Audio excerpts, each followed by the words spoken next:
Hello, I'm Bryan Perri alongside Julissa Contreras, and we're here with Ranger and Knick legends, Gilbert and Starks. We understand that the lives of an NHL player and an NBA player are very different, and you both have had great careers.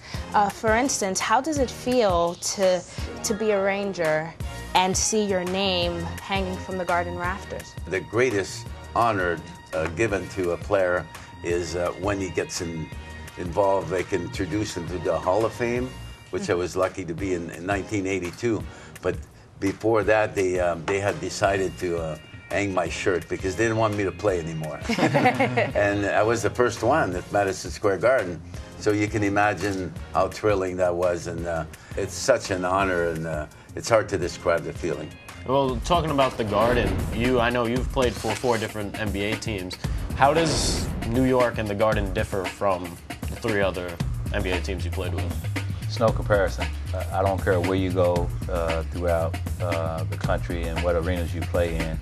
This is always just a special setting because of the whole atmosphere that surrounds the Garden.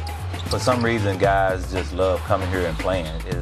The energy level, obviously, is at another level compared to other arenas. You know, the game has changed a bit, and we understand that when you were playing hockey, there were no helmets. How many stitches must you have gotten? Our first game at Madison Square Garden, I got tripped along the boards, and I sort of dove right head first into the boards. Got caught for 38 stitches, unconscious for 2 periods, and then the coach put me back out there. And you would think I was in the hospital for 3 weeks, and when I came back, you'd think I'd wear a helmet or something, right? If you wore a helmet, that was almost a sign like, I'm chicken. Yeah. And then invitation to get hit more.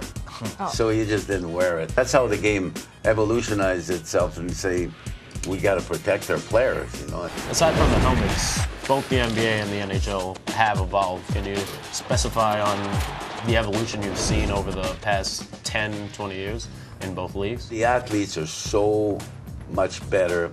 First of all, they're bigger, they're faster, and their way of training is definitely superior.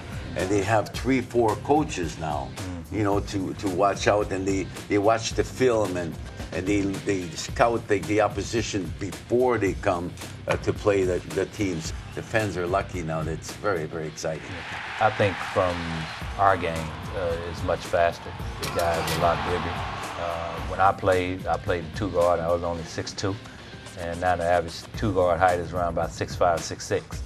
So, you know, from that standpoint, you know, guys are much better from an athletic standpoint.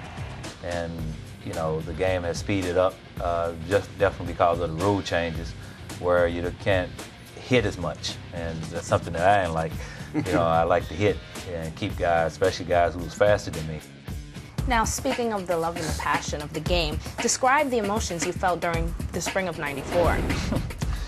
I think it was just an exciting year. I think overall, just for New York sports, period. The Rangers win in double overtime, and the Knicks have defeated the Bulls. The Rangers were, you know, fighting for a Stanley Cup, and They won. They won. Yeah. And we was fighting for, you know, to win a championship, and we lost. From the start of that season, it was just a exciting season. I had people coming up to me and say, you know what, that was the best year from a fan standpoint that you can possibly have, because you had the Rangers doing well, you had the Knicks doing well at the same time, and fighting for, you know, championships in both respective sports. And so they said, one guy said, I didn't get sleep for about a month, you know, because they was going, one night you were at the Ranger game, the next night you were at the Knicks game, back and forth, back and forth. Did you have a certain ritual or anything special you did after a particular victory? Oh, we got plenty of stories.